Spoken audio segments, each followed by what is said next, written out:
Al-Habib Abdullah Al-Idrus Ibn Al-Habib Abu Bakar As-Sakran Ibn Al-Habib Faqih Al-Muqaddam Thani Al-Habib Abdul Rahman As-Saggaf Ibn Al-Habib Muhammad Mawalad Dawilah. Beliau punya kakek luar biasa, Al-Habib Abdul Rahman As-Saggaf, yang berjuluk Al-Faqih Al-Muqaddam yang kedua. 33 tahun beliau tidak tidur. Bagaimana aku bisa tidur? Kanan lihat surga, kiri lihat neraka. Magomnya yang sangat luar biasa. Tidak bisa satupun ulama di zamannya yang bisa menandingi makam Al-Habib Abdul Rahman As-Saggaf. Bahkan terkenal di zaman beliau ada namanya Rabi'atul Adawiyah, seorang waliyah perempuan, yang mana Rabi'atul Adawiyah ini tiap hari naik magamnya, tiap hari ketemu dengan Nabi Muhammad secara terjaga, ya Allah, nyata. Dan beliau berkata, aku bisa mengalahkan magam-magam seluruh para aulia kecuali Al-Habib Abdul Rahman As-Saggaf dan anak-anaknya. Aku tidak bisa. Setiap kali aku naik magamku, pasti di atasku sudah ada keluarganya As-Saggaf. Luar biasa. Kenapa mereka bisa mendapatkan magam yang tinggi? Melainkan mereka berzikir kepada Allah Subhanahu wa taala. Mereka mengingat Allah Subhanahu wa taala. Dikatakan sebaik-baiknya zikir ketika kita membaca kalamullah, Al-Qur'an. Al-Habib Abdul Rahman As-Saggaf beliau khatam Quran 8 kali khatam sehari, 4 siang 4 malam. Belum ada zaman sekarang orang yang khatam Quran 4 siang 4 malam. Ya, ada? Enggak ada. Paling-paling baca kulhu 100 kali. Ya, mentang-mentang kulhu sepertiga daripada Al-Quran baca 100 kali. Enggak ada orang khatam Quran sekarang. Sehari pun jarang. Beliau 4 kali siang 4 kali malam, luar biasa. Faqih Al-Muqaddam Thani. Beliau punya anak namanya Habib Bakar Sakran, ayah daripada Al-Habib Abdullah Al-Idrus. Al-Habib Abu Bakar Sakran pernah memijit kaki ayahnya. Ketika dia pijit di kaki beliau, kaki ayahnya ada butiran pasir-pasir yang baunya harum, luar biasa, yang tidak pernah dilihat pasir ini di dunia. Wahai ayahku, ini pasir dari mana? Apa kata beliau? Abah baru pulang dari surga. Baru pulang dari surga, masih ngikut pasir-pasir yang ada di surga. Mustahil enggak? Tidak mustahil. Ya, Allah kalau berkehendak kun fayakun. Tapi kita lihat, jangan lihat keramatnya, siapa kita, siapa mereka. Lihat dulu mujahadah mereka. Bagaimana mereka bisa mendapatkan makam yang tinggi, kecuali tidak ada di hati mereka sedikit pun ruang yang kosong, melainkan mereka mengingat Allah Subhanahu wa taala. Makanya penghuni surga itu sudah masuk surga masih nyesel. Penghuni surga sudah masuk surga masih nyesel. Kenapa mereka menyesal? Kami menyesal. Coba waktu hari Senin kemarin ada waktu yang di situ 1 jam 2 jam tapi tidak kami gunakan untuk berzikir. Coba malam Kamis kemarin waktu ada pengajian di sini saya tidak sempat hadir. Coba saya hadir. Padahal mereka sudah masuk surga. Tapi ketika mereka mengenang waktu mereka hidup di dunia, ada waktu yang di situ mereka tidak berzikir, mereka menyesal. Padahal sudah di surga. Bagaimana dengan orang yang tidak masuk surga? Bagaimana dengan orang yang lalai kepada Allah Subhanahu wa taala? Itu penyesalannya enggak bisa digambarkan. Kalau penghuni surga saja menyesal ketika mereka melewatkan waktu tidak digunakan untuk berzikir kepada Allah Subhanahu wa taala.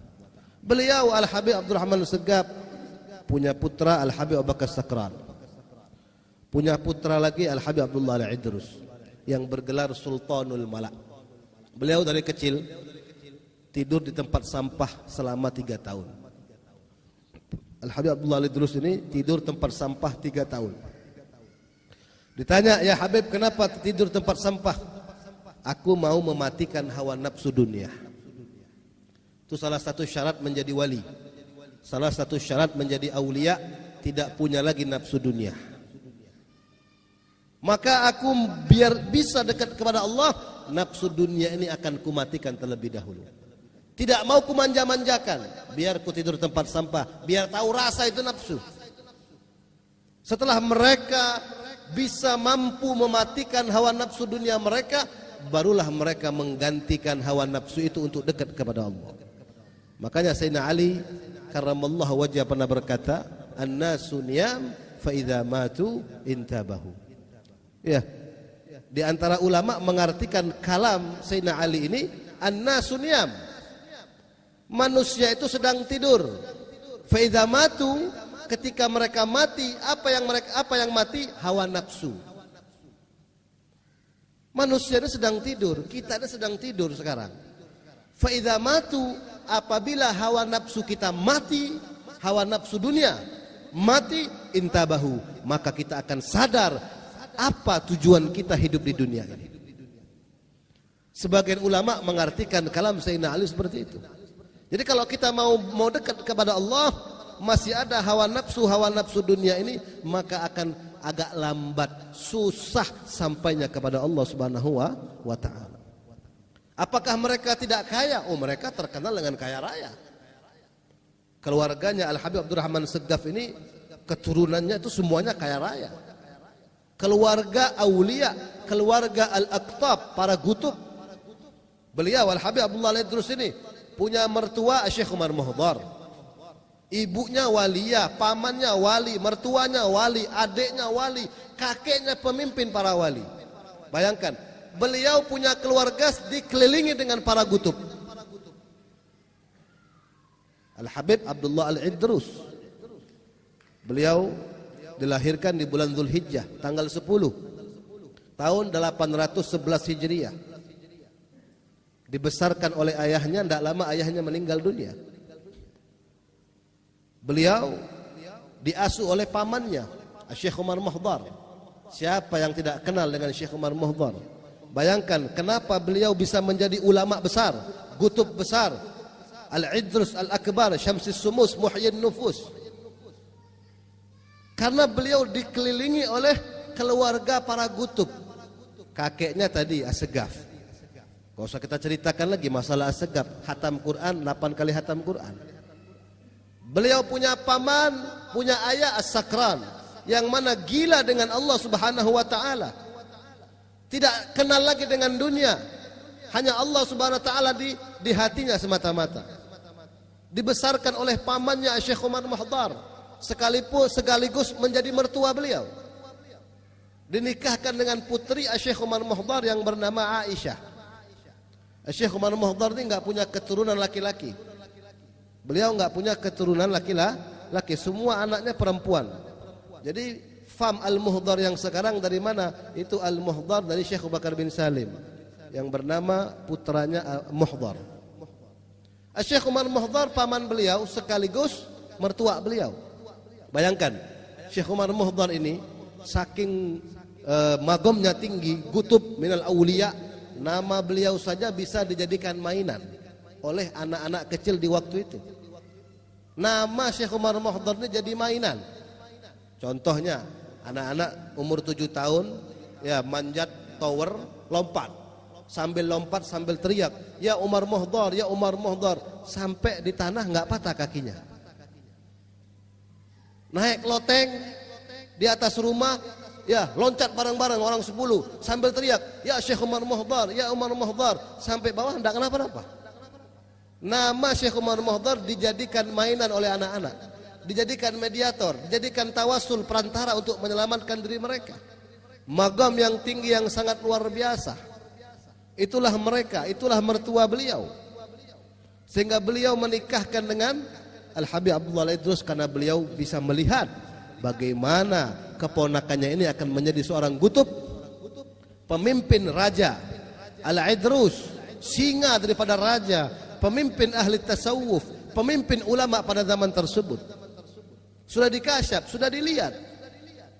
Bahkan Sultanul Malak, beliau pernah kedatangan tamu. Al-Habib Abdullah Al-Idrus ini pernah kedatangan tamu. Tamu ini jamaahnya Syekh Abdul Qadir Al-Jailani.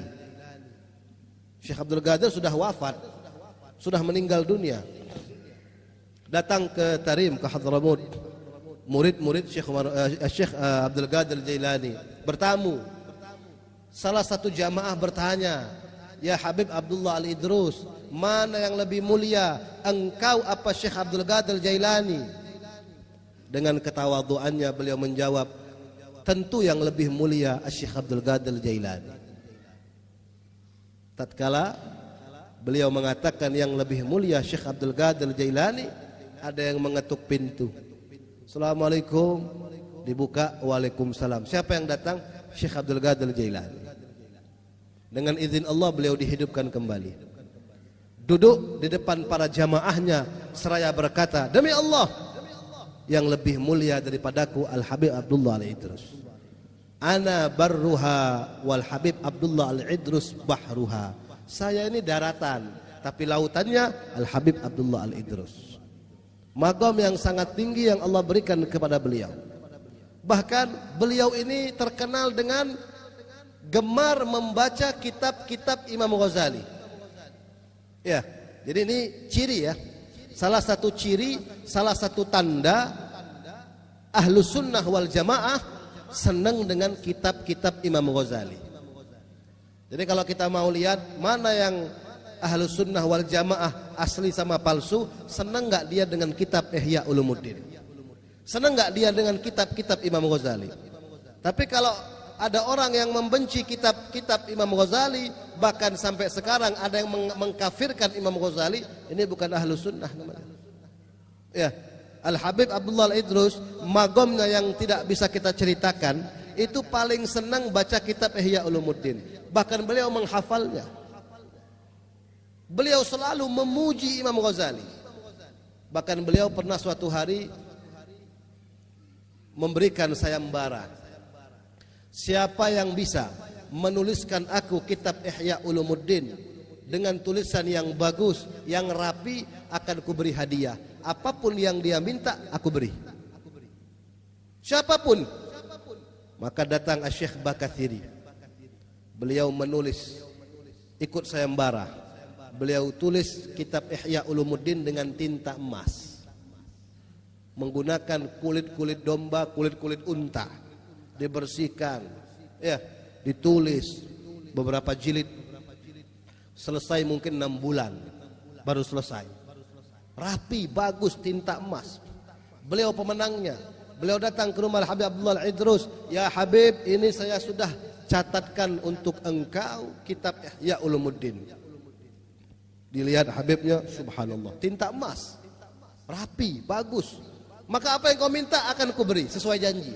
"Ya Habib, aku minta satu, aku minta masuk surga sebelum mati." Maksudnya apa? Mau masuk surga, mau lihat-lihat surga. Kalau kita ini kan sudah duduk di surga semua, amin. Ya kan? Duduk di surga di taman majelis. Ini permintaannya berat ini. Ya. Siapapun yang ngadakan sayembara seperti ini nggak bakal mampu kecuali wali. Minta masuk surga sebelum mati. Oh, gampang kata Habibnya. Habibnya wali. Ya, beliau pakai jubah. Jubah Al-Idrus itu warnanya hijau. Beliau pakai jubah. Orang dulu kalau lengannya ini, kumnya ini panjang-panjang, besar-besar. Ya, terutama ulama sufi. Ya, dimasukkan kepala Syekh Bakathiri ke dalam ininya, kumnya. Masuk kepalanya. Dia lihat surga. Nyata. Ada bidadari, sungai mengalir, istana, kursi, semuanya. Tidak lama dilepas sama Habib Abdullah. Udah, jangan lama-lama. Ya, cukup sudah. Nanti ketagihan lagi, mau masuk surga lagi. Mau cepat-cepat mati lagi. Udah cukup kata Habib. Luar biasa. Jadi bayangkan, beliau bisa memberikan para pecintanya masuk surga sebelum mati. Bayangkan. Setiap malam Kamis kita baca ratibnya, insya Allah masuk surga bersama beliau. Nah, itulah keuntungan kita, keberuntungan kita duduk bersama para guru, para aulia, agar bisa mengenalkan kita, menyambungkan kita, agar kita mengenal siapa mereka, orang-orang yang luar biasa, yang sampai magamnya kepada Allah Subhanahu wa taala, yang sekali nazrah, sekali memandang bisa mengangkat kita di jalan Allah Subhanahu wa taala. Bahkan mereka bisa menjadikan kita menjadi wali min auliyaillah dengan sekejap mata. Al Habib Abdullah Al Idrus, beliau punya anak namanya Al Habib Abu Bakar Al Adni, terkenal dengan ulama wali kutub kaya raya, terkenal dengan kaya rayanya. Ya, kemana-mana jalan pakai karpet merah. Tidak ada presiden jalan karpet merah. Mana? Paling turun dari bandara. Hah? Saking hebatnya Al Habib Bakar Adri ini, kemana-mana pakai karpet merah. Saking kaya rayanya, luar biasa. Suatu malam masuk maling ke rumah beliau. Ada maling masuk. Ini rumah orang kaya. Ini maling tidak tahu rumah Habib kah, rumah guru kah, masuk aja. Yang penting maling. Ya, masuk sudah ngambil harta yang banyak. Pas mau pulang, pas mau pergi, Habibnya bangun. Ya, wali itu tahajud. Wali itu kerjanya tahajud, sholat malam. Tidak ada orang jadi wali nggak tahajud, tidak ada. Ya, waluh itu.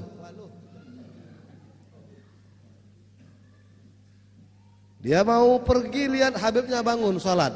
Mudah-mudahan Habibnya sholat 2 rakaat. Tidak tahunya 100-200 rakaat. Dia bersembunyi di bawah ranjang. Lagi sembunyi-sembunyi, tiba-tiba jendelanya Habib Abu Bakar Al-Adni ini terbuka sendiri. Jendelanya terbuka, masuk 2 orang terbang. Biasa kan yang terbang ini burung, ini manusia. Tamunya beliau di tengah malam bertamu masuk dari jendela, terbang lagi.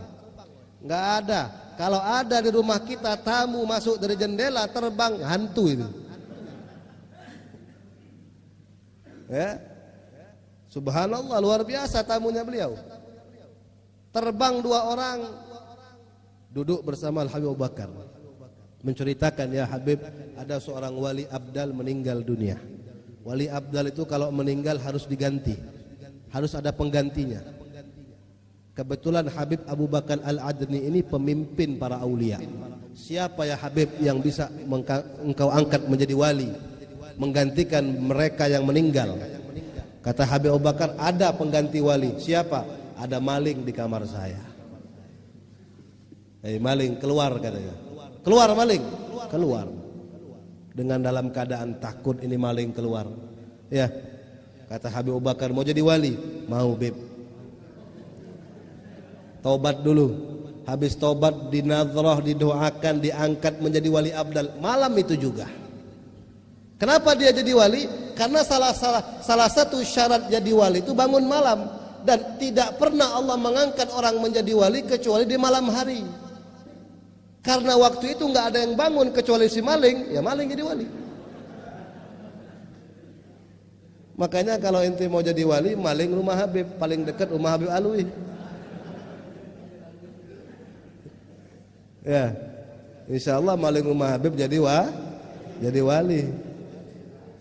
Ya karena dia bangun malam, ya jadi wali dia. Diangkat. Nah, lihat, Magom ini baru anaknya Al Habib Abu Bakar Al-Adni, putra beliau, putra daripada Al Habib Abdullah Al Idrus Syamsis Sumus yang kita baca ratibnya. Beliau diwafatkan di kota Hadramut lagi dakwah hari Minggu tanggal 12 bulan Ramadan tahun 865 Hijriah. Jadi beliau tuh masih muda meninggal, umur 54 tahun. Tapi magomnya luar biasa. Ya. Salah satu muridnya Al Habib Abdullah Al Haddad. Loh, Bib, kalau saya lihat tahun beda jauh. Habib Abdullah Al Idrus itu hidupnya 700 tahun dibandingkan Habib Abdullah Al Haddad. Habib Abdullah Haddad baru 300 tahun. Antara Habib Abdullah Haddad dan Habib Abdullah Al Idrus itu jaraknya 600 tahun. Kok bisa jadi murid? Nah, ini pertanyaannya. Karena Al Habib Abdullah Al Haddad, sahib ratib Al Haddad, beliau dibawa ibunya tiap hari ke Zambal, di pemakaman Zambal di kota Hadramut di Tarim. Ya, dibawa ibunya wali juga, waliyah. Duduk di makamnya Habib Abdullah Al Idrus. Duduk di makam bawa kitab. Beb, saya serahkan Abdullah untuk jadi muridmu, Beb. Ya, ngomong sama kuburan. Ya beda, bukan kuburan maling, ini kuburan wali. Ya, para aulia itu bal ahya inda rabbihim, mereka itu hidup di kuburan juga, mereka hidup. Jadi Al Habib Abdullah Haddad belajar dengan Al Habib Abdullah Al-Idrus dalam keadaan nyata walaupun jaraknya 600 tahun. Itulah wali. Nah, makanya mudah-mudahan kita sampai semua ke Hadramut. Dikatakan di antara makam Al Habib Abdullah Al-Idrus ya, menuju makamnya Habib Abdullah Al-Haddad, raudhah min riyadil jannah, taman daripada taman surga. Jaraknya tidak jauh. Misal di sini makam Al-Idrus, nah di depan itu makamnya Al-Haddad. Jadi kita disunnahkan berjalan seperti jalannya pengantin, ya. Kecil-kecil langkahnya, tapi sambil baca doa, sambil meminta. Dikatakan 70 hajat dikabulkan antara Al-Idrus dan Al-Haddad. Ya, makam Al-Habib Abdullah Al-Idrus, raudhah min riyadil jannah, ke makamnya Al-Habib Abdullah Al-Haddad. Nah, itu luar biasa mereka. Para aulia, para ulama luar biasa. Makanya kita membaca amaliyah mereka. Agar apa? Agar kita ini bisa bersama mereka. Itu aja. Kita nggak minta yang lain. Sebagaimana si Badui bertanya kepada Rasulullah, mata sa'ah ya Rasul, kapan kiamat? Ma'adatta lidzalikal yaum. Nabi bertanya, kamu nanya kiamat udah siap apa? Aku tidak punya persiapan, melainkan inni uhibbullah wa rasuluh, aku cinta Allah, cinta nabinya. Apa kata Nabi? Anta ma'aman ahbabtah, kamu akan dikumpulkan bersama orang yang kau cintai. Para sahabat tuh nggak minta apa-apa, nggak minta balasan. Mereka dapat surga bukan karena apa-apa mereka, bukan karena harta mereka, tapi karena mahabbah mereka, karena cintanya mereka. Mereka tidak pernah meninggalkan daripada apa yang ditinggalkan oleh Nabi Muhammad. Tidak pernah. Tidak pernah menghinakan peninggalan Nabi. Kenapa? Karena mereka satu tujuan mereka, kepengen kumpul Nabi dunia akhirat. Bahkan di kota Madinah itu ada talang air. Di zaman Khalifah Sayyidina Umar bin Khattab dilepas talang air itu. Di ujung kota Madinah. Dilepas, disimpan di gudang. Suatu hari Anas bin Malik keliling kota Madinah. Anas bin Malik ini pembantu Nabi. Keliling-keliling ngelihat di ujung kota Madinah, loh, kemana talang? Dulu dari zaman Nabi ada talang air, kok sekarang tidak ada? Dicari tahu, rupanya ketemu. Siapa yang melepas talang air itu? Sayyidina Umar bin Khattab. Dia lari ke rumah Sayyidina Umar. Dia mengetuk pintu seperti maling. Ya, seperti orang yang ketakutan, seperti orang yang sangat perlu. Keluar Sayyidina Umar bin Khattab. Ada apa? Sepertinya kau tergesa-gesa. Ya Umar, ya Amirul Mukminin, mana talang air yang ada di ujung kota Madinah? Kenapa? Apakah kau yang melepasnya? Iya. Kenapa? Itu talang air yang masangnya Rasulullah. Bukan masalah talang airnya, tapi yang masang Nabi Muhammad. Sayyidina Umar menangis. Kata Sayyidina Umar, ayo kita pasang kembali. Tidak ada tangga memasangnya. Anas bin Malik disuruh naik ke badannya Sayyidina Umar untuk memasang. Talang air ini baru talang air yang ditinggalkan Nabi. Bagaimana dengan syariat Nabi? Bagaimana dengan sahabat Nabi? Tabi'in, para aulia, para ulama, wabil khusus ahlul baitnya Nabi Muhammad. Al Habib Abdullah Al-Idrus salah satu zuriyah Nabi Muhammad, yang mana dimimpikan, apa kata Nabi? Abdullah Al-Idrus anakku, darah dagingku, dan dia akan menjadi ulama tasawuf yang terkenal. Semua orang tarekat mencari ilmu tarekat akan belajar kepada beliau. Itu mimpi daripada kakek dari sebelah ibu beliau, yang mana Rasulullah sudah membanggakan beliau di alam mimpi. Maka kita minta kepada Allah berkat pembacaan ratib, amaliyah mereka, walaupun kita ini tidak bisa seperti mereka. Dikatakan illam takunu mithlahum fatashabbahu fa inna man tashabbah biqaumin fahuwa minhum. Enggak bisa menjadi seperti mereka, minimal kita menyerupai. Ya, enggak bisa kita seperti mereka, itu enggak bisa. Enggak bisa dari mana? Enggak bisa karena kita masih cinta dunia. Kalau kita mau mencontoh mereka 100% bisa, Allah akan bukakan pintu itu. Tapi banyak orang sekarang ini lalai. Ya minimal selalai-lalainya kita tidak lepas amaliyah kita seperti mereka, walaupun hanya menyerupai. Mereka 1000 rakaat, kita 2 rakaat.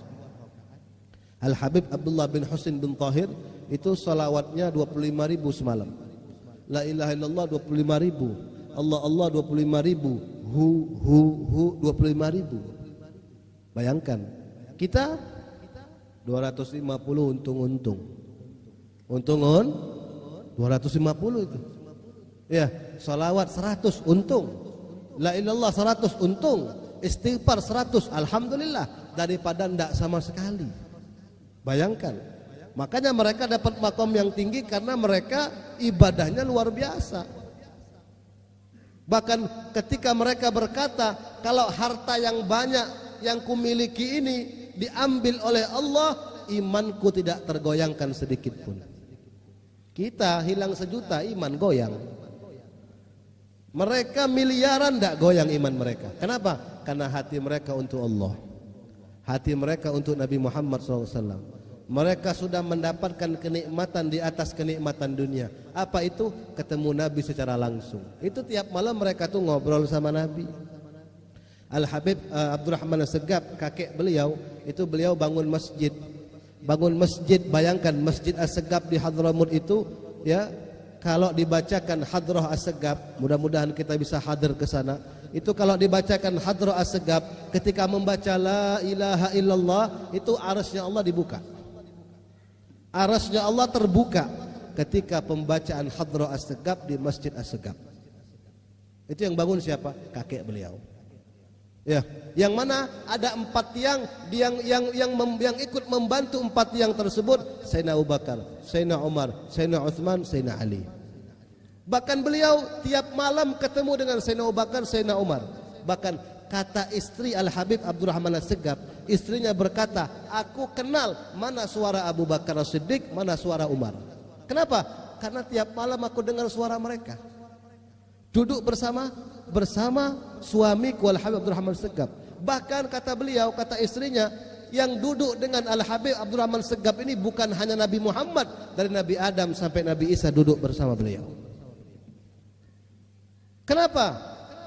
Karena mereka sudah memegang kuncinya. Mereka sudah taat kepada Allah. Hawa nafsu mereka tidak punya lagi. Al Habib Ali sahib Simtud Durar, Al Habib Ali Al-Habsyi, yang biasa kita baca maulidnya, beliau menjadi kutub pada zamannya. Beliau yang paling dibanggakan oleh Nabi Muhammad. Seorang bermimpi Nabi dan bertanya, siapa yang paling kau cintai ya Rasul saat ini? Aku paling cinta cucuku Ali bin Muhammad bin Husain Al-Habsyi. Ditanya, ya Habib Ali, kenapa kau dapat makom terlalu tinggi, makom yang sangat luar biasa? Kenapa? Bahkan saking tingginya makom beliau Al Habib Ali, mudah-mudahan kita bisa ziarah ke makam beliau di kota Sewun. Itu beliau mengadakan Maulid Al-Habsyi setiap hari Kamis sore. Itu Maulid di Sewun. Ketika beliau membuat Maulid, tidak hanya masyarakat yang hadir, tapi para aulia yang sudah meninggal pun hadir. Dikatakan ulama Zambal, para arwah ulama Zambal, wali-wali yang ada di Zambal itu, mereka bangun hadir Maulid Habsyi. Ada orang mau ziarah Zambal di hari yang sama, ketemu seorang wali, mau kemana? Mau ke Zambal. Percuma ente ke Zambal, di Zambal tidak ada orang. Maksudnya apa? Tidak ada arwah para aulia, semuanya lagi keluar. Kemana? Hadir Maulid Al Habib Ali Al-Habsyi. Ditanya, ya Habib, kenapa makammu terlalu tinggi seperti ini? Apa kata Habib Alinya? Aku sudah memegang bosnya, sudah kupegang petingginya, aku sudah pegang rajanya. Kalau rajanya kupegang, ya anak buah ngikut. Kenapa wali-wali pada hadir kepadaku? Ya karena rajanya sudah kupegang. Siapa rajanya? Rasulullah sallallahu alaihi wasallam. Kalau Rasulullah sudah kupegang, selalu tiap hari bersamaku, yang lain ngikut. Betul? Yang lain ngikut. Apalagi dunia, apalagi duit, apalagi harta, ya tambah ngikut. Kalau Nabi Muhammad sudah dipegang. Makanya kata Habib Ali Al-Habsyi, ya, fi jannatin, surga Aku tidak mau masuk surga karena keindahan surganya.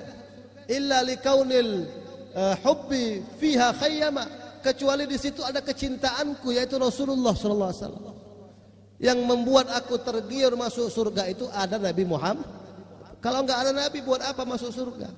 Enggak ada nikmatnya. Makanya Habib Ali luar biasa, maulidnya mengalahkan mawalid yang lain, tersebar di seluruh dunia. Kenapa? Karena beliau mengarang maulid langsung di hadapan Nabi Muhammad sallallahu alaihi wasallam. Dan maulid ini kata beliau tashwiqan lis-sami'in min khawasil mu'min. Maulidku ini tashwiqan untuk orang-orang yang rindu dengan Nabi. Kalau enggak rindu, orang enggak bakal baca maulid. Betul enggak? Seperti para Wahabi, para Salafi yang benci salawat, benci maulid. Mana mau mereka baca maulid? Kenapa? Tidak ada rindu dengan Nabi Muhammad. Kalau mereka ada rindu, insya Allah.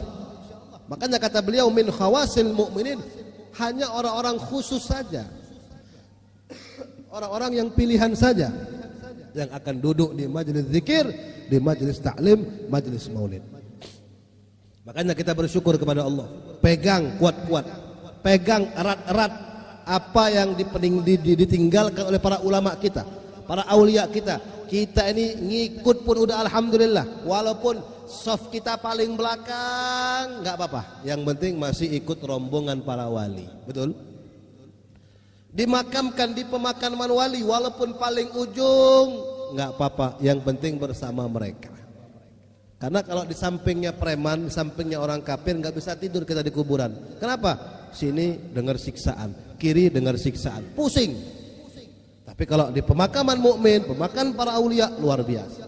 Maka jaga apa yang mereka tinggalkan. Ratib, zikir, salawat, banyak salawat mereka luar biasa. Ya, salawat karangan para habaib banyak, para ulama banyak, ratibnya mereka, Qurannya mereka bagaimana, kitabnya mereka bagaimana. Jangan tinggalkan kitab salaf. Kalau orang mau maju dunia akhirat, mereka depankan kitab-kitab salaf. Walaupun banyak kitab-kitab khalaf, minimal kita baca, tabarrukan, ambil berkah dengan mereka. Makanya Al-Imam Al-Syekh Abu Bakar bin Salim, ini salah satu keturunan Al-Faqih Al-Muqaddam As-Saggaf. Ya, keturunan As-Saggaf ini luar biasa, top semua. Al-Syekh Abu Bakar bin Salim luar biasa. Dikatakan orang yang hidup di zaman beliau tidak ada yang masuk neraka. Bayangkan, orang yang hidup di zaman Syekh Bakar bin Salim tidak ada yang masuk neraka. Orang yang hidup di zaman Syekh Bakar bin Salim semuanya masuk surga tanpa hisab. Berkah satu orang, keturunan daripada Al-Habib Abdurrahman As-Saggaf. Syekh Bakar bin Salim luar biasa hadirin. 40 tahun salat subuh dengan wudu isya. Artinya 40 tahun beliau enggak pernah batal dari isya sampai subuh.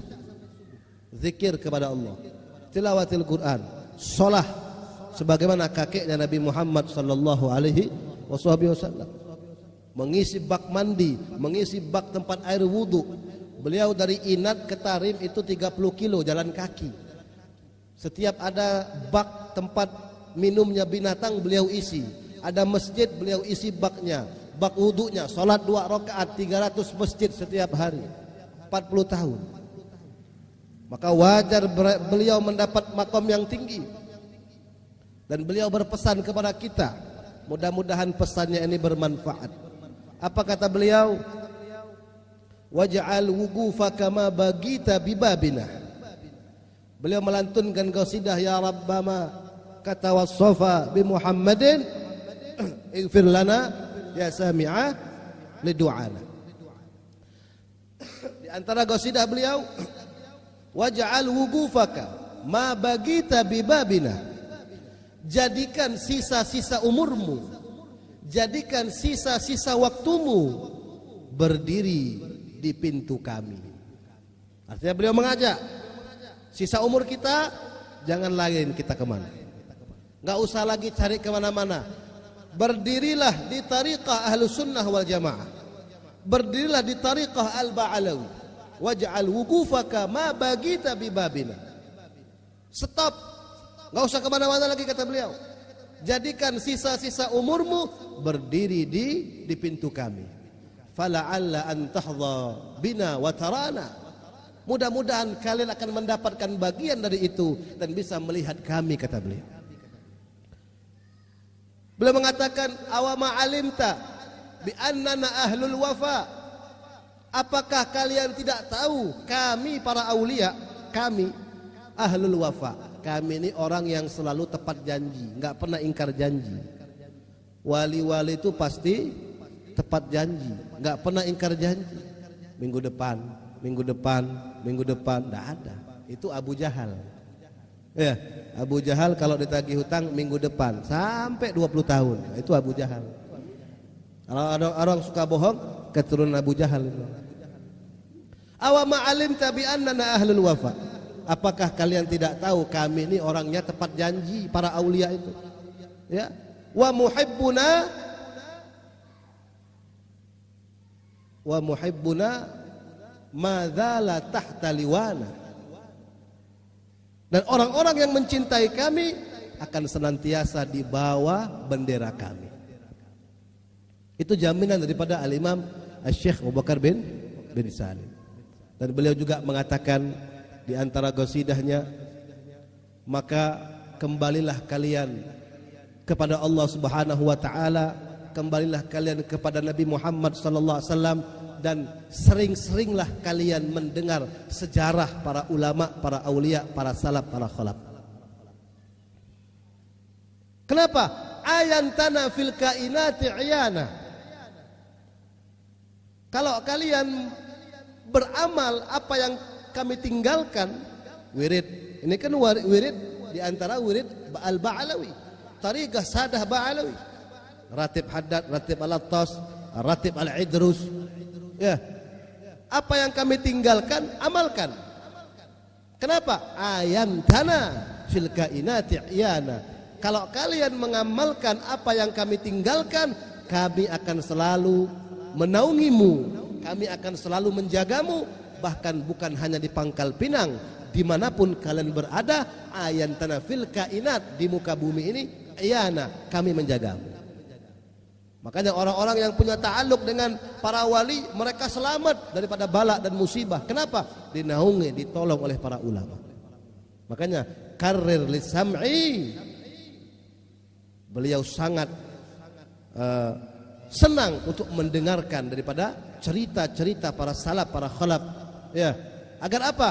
Agar semangat kita ini akan tumbuh kembali ketika mendengar bagaimana ibadah-ibadah mereka, bagaimana salawat Quran mereka, zikir mereka, magam mereka di sisi Allah Subhanahu wa taala, dan bagaimana mereka mencintai Nabi Muhammad sallallahu alaihi wasallam. Mudah-mudahan ya, pembacaan Ratib Al-Idrus ini akan memberikan kita keberkahan fid dunya wal akhirah, dan insyaallah di antara kita ada yang menjadi aulia-aulia Allah, dan keturunan kita, anak cucu cicit kita, wabil khusus anaknya guru kita, mudah-mudahan para menjadi ulama, menjadi aulia, menjadi orang-orang yang meneruskan dakwah lisan Nabi Muhammad sallallahu alaihi wasallam. Amin ya rabbal alamin. Dan mudah-mudahan terakhir berkat Ratib Al-Idrus kita dimeninggalkan dalam keadaan husnul khatimah. Ya Allah biha, ya Allah biha, ya Allah bi husnul khatimah. Hakadha minna wal afu minkum. Assalamualaikum warahmatullahi wabarakatuh.